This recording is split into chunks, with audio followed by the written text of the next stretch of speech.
انتخابات الرئاسة واستفتاء الدستور. واعتقد ان هم ممكن يمثلوا انفسهم داخل البرلمان، فدي كانت وجهة نظري ان يبقى في احد السيدات يبقى ليها تشرف طبعا وان هي يبقى ليها مقعد من ضمن المقاعد الثلاثة داخل البرلمان اللي بيمثلوا لبلدة خمسة. النشاطات السياسية انا كنت عضو نقابة المعلمين بالغربية، ثم بعد ذلك اصبحت عضو النقابة العامة للمعلمين بالقاهرة. بالنسبة للتحالفات انا منسق تحالف 25/30 ماسكه المهندس عبد الحكيم جمال عبد الناصر والاستاذ مصطفى الجندي. والاتحاد العام للنقابات برضه انا المنسق بتاعه هنا في الغربية. الهدف بتاع التحالف وهدف اتحاد النقابات هو ضخ دماء جديدة داخل الحياة السياسية. يعني ايه ضخ دماء جديدة؟ يعني تغيير الوجوه القديمة وتغيير السياسات القديمة في عملية ظهور الشباب والمرأة، يعني ضخ دماء جديدة داخل الحياة السياسية. بمعنى ان كان المهندس عبد الحكيم دايما يقول ان يجب الفترة القادمة ان يبقى في صورة مختلفة للبرلمان غير الصورة السابقة. حاليا مفيش حزب حاكم او رئيس لا ينتمي الى حزب معين يقال عليه حزب الدولة او الحزب المسيطر، ولا في اي طبعا اقتصادات لفئة معينة او فصيل بعينه. فبالتالي العملية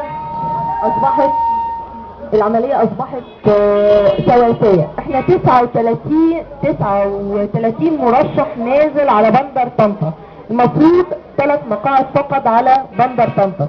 ال3 مقاعد دولت يجب ان يمثلوا جميع الفئات، يعني ويا ريت اما نيجي نختار برضو النداء ده انا بناديه لكل الكافيهات وكل الكوفي شوب اللي انا بحاول اوصل لكم، لان انا حاولت اتواصل لفئات معينة زي الشباب وبعض الفئات اللي بتستخدم الانترنت بطريقة معينة، فقدرت اوصل لعدد كويس من طنطا يجي 30,000 عضو مثلا او كانوا معايا على الصفحات بتاعتي، وقدرت اتواصل معاهم وابين لهم افكاري. تمام قدرت اعرض بعض الافكار اللي عندي عشان اوصل لهم واوصل للفكرة اللي انا عايزة اوصلها. الانتخابات اللي احنا داخلين عليها دي انتخابات فعلا جديدة من نوعها، لان احنا محتارين من 39 مش عارفين نختار مين ومين الافضل. احنا قبل كده كنا زي ما بنقول بنريح دماغنا وحسب الاتجاه الدولة او الاتجاه السائد بنتجه ليه وخلاص، لكن المرة دي انت اللي عليك انت تختار. فكل واحد بيختار ال3 بمزاجه، يعني او كل واحد بيشوف مين اللي صالح او مين اللي هو هيناسب له وبيختاره. لذلك العملية صعبة شوية بس فيها امل بتمثيل جيد لجميع الفئات المختلفة.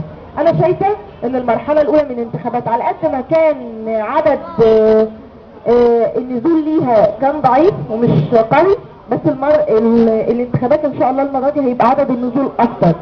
بس في نفس الوقت الفئات اللي اتمثلت ودخلت البرلمان في المرحلة الاولى اعتقد ان هي فئات متعددة، يعني دخلت المرأة بطريقة كويسة ودخل اقباط ودخل احزاب ومستقلين وشباب، فدخل جميع الفئات بتساوي، يعني او مفيش حتى اللي دفع كتير واللي دفع قليل، يعني مش شرط، فدخلت جميع الفئات. لذلك انا بنادي الناس بصراحة ان هم يختاروا من يمثلهم اللي هو فعلا حاسس بمشاكلنا وهيقدر يوصل صوتنا بجراءة.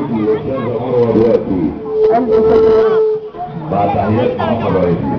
شكرا.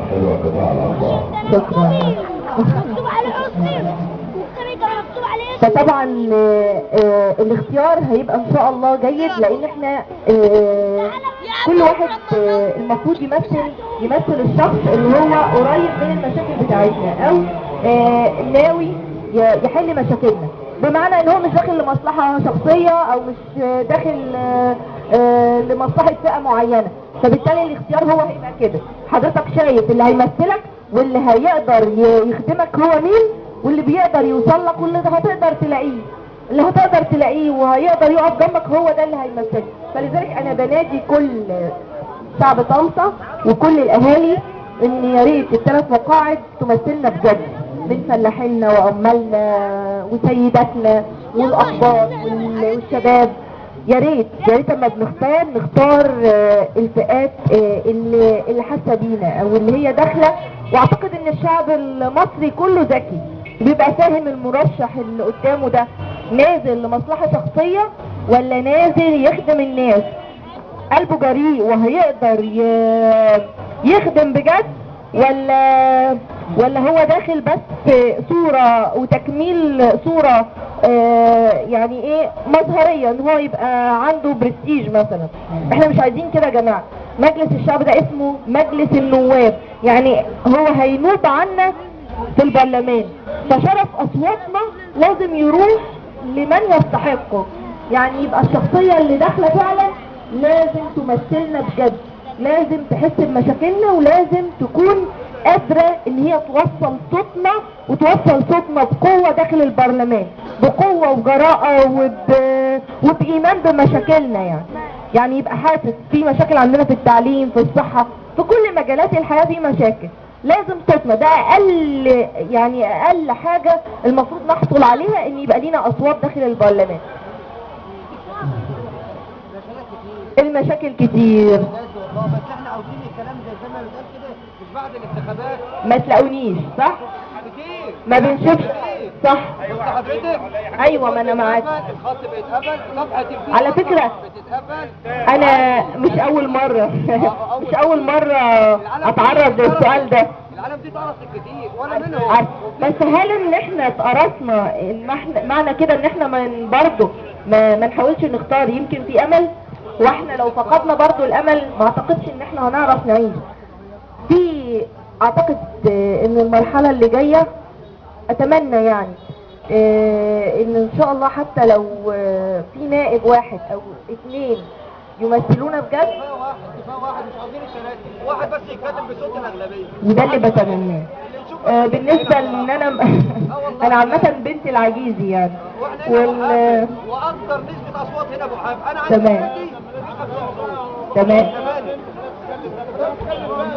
فانا بنت بلد برضو يعني، مش انا بنت العجيزي وطبعا لو نزلتوا العجيزي في منطقة السوق هتقولوا استاذة مروة فين. ده مقر بيتي وبيت العائلة يعني، وبيت حماية برضو بيت عيلة يعني، وخلاني يعني ما اعتقدش ان العيلة كلها هتقدر اقدر افلت منها واطلع بقى.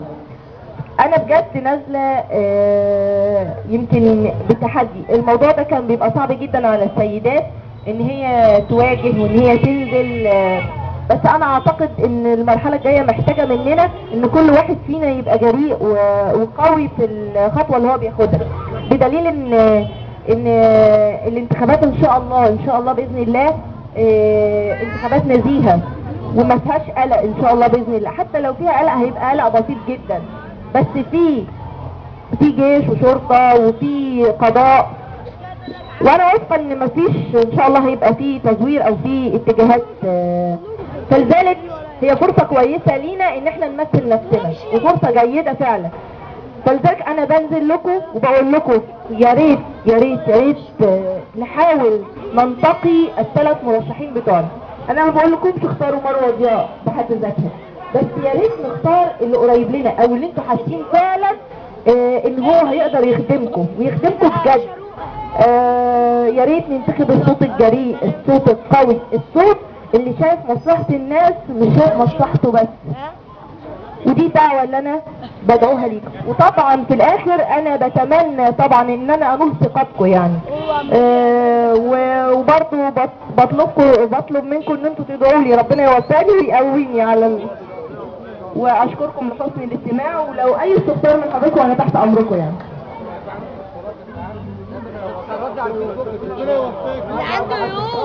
ايوه طيب ماشي تمام.